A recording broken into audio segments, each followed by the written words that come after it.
graça e a paz. Em nosso curso básico de vida cristã, estamos no livro 9, Doutrinas Bíblicas, capítulo 6, a doutrina do pecado, armatiologia.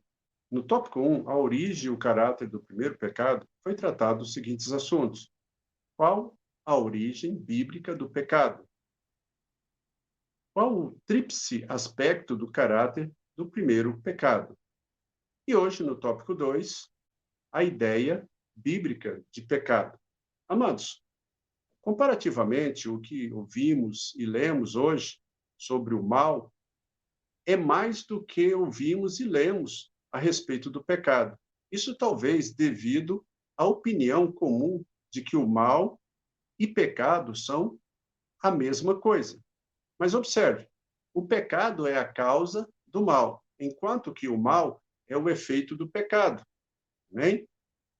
Os termos bíblicos para designar o pecado são variados, mas, em geral, é apresentado como fracasso, erro, iniquidade, transgressão, contravenção, carência da lei, injustiça.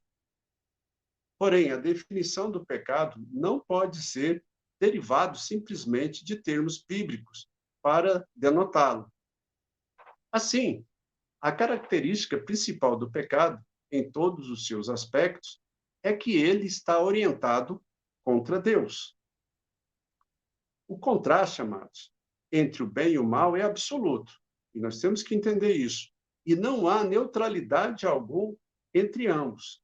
Tanto que a transição entre um e o outro não é de caráter quantitativo, mas qualitativo. Amém? Observe, um ser moral que é bom não se torna mal só por diminuir a sua bondade, mas por uma mudança radical que o leva a envolver-se com o pecado. Lá em Mateus, no capítulo 12, versículo 30, Jesus disse: quem não é por mim é contra mim, e quem comigo não ajunta, espalha. Assim, o homem tem que estar do lado do bem e da justiça ou do lado do mal. Em assuntos espirituais, amados, não há posição neutra. É impossível se ter um conceito correto do pecado sem vê-lo em relação com a pessoa de Deus e a sua vontade. Lá em Romanos, no capítulo 1, versículo 32, diz: ora, conhecendo eles a sentença de Deus, de que são passíveis de morte os que tais coisas praticam, não somente as fazem, mas também aprovam os que assim procedem. E Tiago, no capítulo 2, verso 9, acrescenta: se todavia fazeis acepção de pessoas, cometeis pecado, sendo arguídos pela lei como transgressão. Assim, a culpa é um estado em que se sente o merecimento do castigo pela violação de uma lei moral. Ela expressa também a relação que o pecado tem com a justiça e com o castigo da lei. Assim, a culpa pode ser removida por meio de um substituto, mediante a satisfação das exigências da lei divina. Mateus, no capítulo 6, verso 12, e Romanos, capítulo 3, verso 19. Depois vocês conferem lá, ok? Todo aquele que é nascido de Adão tem em si a natureza manchada pelo pecado. O pecado não reside em nenhuma faculdade da alma, mas sim no coração, o âmago da alma e de onde flui a vida. Portanto, o coração de que fala a Bíblia é o centro das influências que põe em operação o intelecto, a vontade e os afetos. Em seu estado pecaminoso, o coração torna o homem objeto do desagrado de Deus. Observe, lá em Jeremias, no capítulo 17, versículo 9, ele fala a respeito disso. Ele diz assim: enganoso é o coração, mais do que todas as coisas, e desesperadamente corrupto. Quem o conhecerá? Então, a condição pecaminosa em que nasce o ser humano é definida teologicamente como pecado original. Nós vamos entender um pouco sobre esse pecado original. Segundo Berkoff, ele é chamado assim por quê? Primeiro, porque se deriva de Adão, o tronco original da raça humana. Segundo, porque está presente na vida de cada indivíduo, desde o seu nascimento, pelo que não pode ser considerado como resultado de simples imitação. E terceiro, porque é a raiz interna de todos os pecados atuais que maculam a vida do homem. Dentre os vários elementos do pecado original, nós separamos e distinguimos para efeito de estudo dois. Primeiro, a culpa original expressa a relação que a justiça tem com o pecado e a relação que o pecado tem com a pena da lei.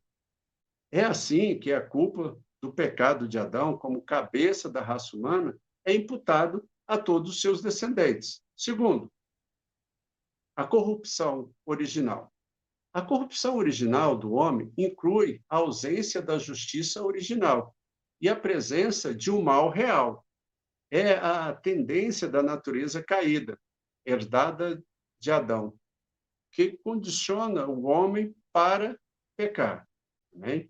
Assim, nós podemos dizer que o pecado se originou no ato de livre vontade de Adão, como representante da raça humana, uma transgressão da lei de Deus e uma corrupção da natureza humana, que deixou o homem exposto ao juízo e ao castigo divino.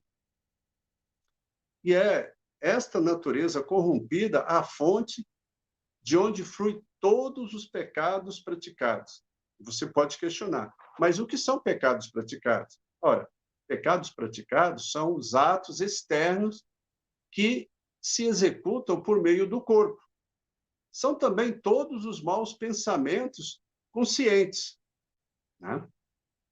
Então, observe, até agora, o pecado original é um só, enquanto que o pecado praticado se desdobra em diferentes classes, incluindo atos e atitudes. Vamos observar isso na palavra de Deus. Em 1 João, no capítulo 1, versículo 8 e 9, diz: se dissermos que não temos pecado, enganamos a nós mesmos, e não há verdade em nós. Se confessarmos os nossos pecados, ele é fiel e justo para nos perdoar os pecados e nos purificar de toda injustiça. Amados, observe, vamos aprofundar um pouco nesses versículos.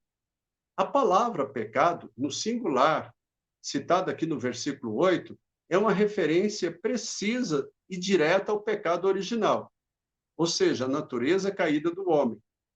Enquanto que a palavra pecados, no plural, citada no versículo 9, refere-se aos pecados praticados no nosso dia a dia.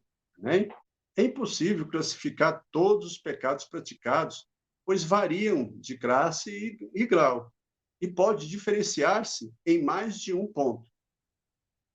Observe, no Novo Testamento, lá em Gálatas, capítulo 5, verso 19 a 21, nós temos uma pequena lista desses pecados. Observe.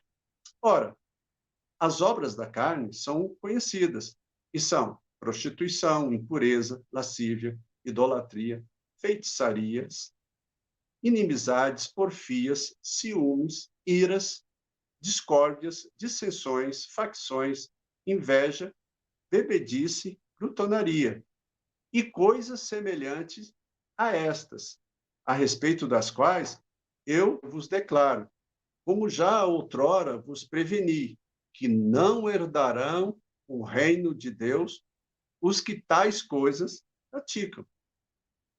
Então, observe, no Novo Testamento, os gentios que estão no seu pecado são culpados aos olhos de Deus. Mas, porém, aqueles que gozam do favor do Evangelho e têm a revelação de Deus são muito mais culpados quando caem. Né?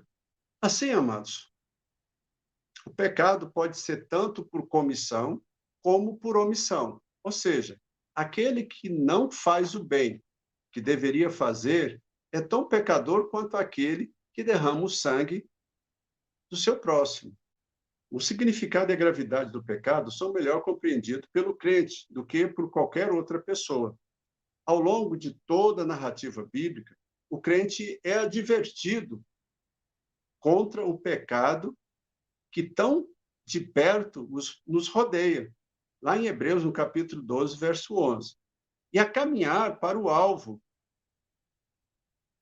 que é a semelhança da estatura e perfeição do Senhor, que comprou com seu precioso sangue cada um de nós. Lá em João, no capítulo 8, verso 11, diz: vai e não peques mais.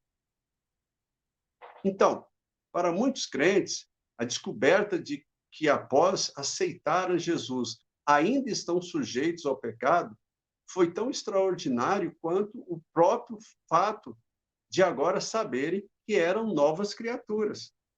Observe, é possível o crente pecar se deixar de vigiar.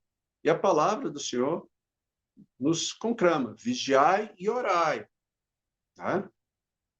Assim, é evidente, portanto, que o crente possui duas naturezas: a natureza caída, sujeita ao pecado, e a natureza divina. E esta última é implantada no crente através da sua ligação com Cristo, enquanto que a primeira natureza estiver subjugada, o crente será levado de vitória em vitória. Mas vigiai. Então, são muitas causas porque o crente é levado a praticar o pecado. Porém, vamos citar apenas três, as três principais e também mais conhecidas, que são a natureza pecaminosa, Romanos, no capítulo 7, versículo 21 a 25. B, o sistema mundial que está sob o domínio de Satanás. C, falta de oração e cuidadoso estudo das Escrituras. Efésios, do capítulo 6, do versículo 10 ao 18. Amados, observe, isso é importante. O crente que relaxa o hábito da oração, da leitura e estudo da Bíblia está incorrendo em sérios riscos espirituais, podendo se tornar presa fácil do adversário. Amém? Então, dentre as muitas consequências do pecado na vida do crente, vale destacar as seguintes: a perda da comunhão com Deus. B, o inimigo encontra oportunidade de blasfemar de Deus. C, perda do galardão. D, possível morte prematura. E, destruição da fé e consequente morte espiritual. Amados, para nós encerrarmos a aula de hoje, quanto ao trato que o crente deve dar ao pecado, a Bíblia recomenda que o crente deve: A, reconhecê-lo. B, evitá-lo. C, detestá-lo. D, resisti-lo com confiança em Deus. E, confessá-lo. F, abandoná-lo. Mas observe, lá em 1 João, no capítulo 2, versículo 1, diz: filhinhos meus, estas coisas vos escrevo para que não pequeis. Se, todavia, alguém pecar, temos advogado junto ao Pai, Jesus Cristo, o justo. Amados, observe, essa referência nos leva a entender que o pecado, que antes era uma regra nas nossas vidas, hoje é uma exceção. E foi por isso que o apóstolo João escreveu: se todavia alguém pecar. Amém? Então, na próxima aula, capítulo 7, a doutrina da salvação, soteriologia. No tópico 1, a natureza e os elementos da salvação. E vamos responder as seguintes questões: qual a natureza da salvação em 3 fases distintas? O que significa o arrependimento, fé e conversão como elementos operantes da salvação? Nós já estamos encerrando praticamente a questão sobre as doutrinas bíblicas. Nós já temos 4 capítulos pela frente, mas nós já temos uma visão bem apurada a respeito dessas doutrinas, que é a nossa razão de fé. Que cada um de nós possa usar esse material para evangelizar. O nosso objetivo é levar todas as pessoas a conhecer mais do Senhor, mostrando o grande amor que Ele tem por cada um, porque deu o seu Filho para morrer em nosso lugar, né? E para nosso crescimento espiritual também. Então, use esse material, evangelize, pregue para os seus amigos, para os seus conhecidos, parentes. Vamos levar o maior número de pessoas, porque essa é a missão que o Senhor nos deu. Ide por todo mundo e fazer discípulos de todas as nações. Amém? Que o Senhor te abençoe e até a próxima aula.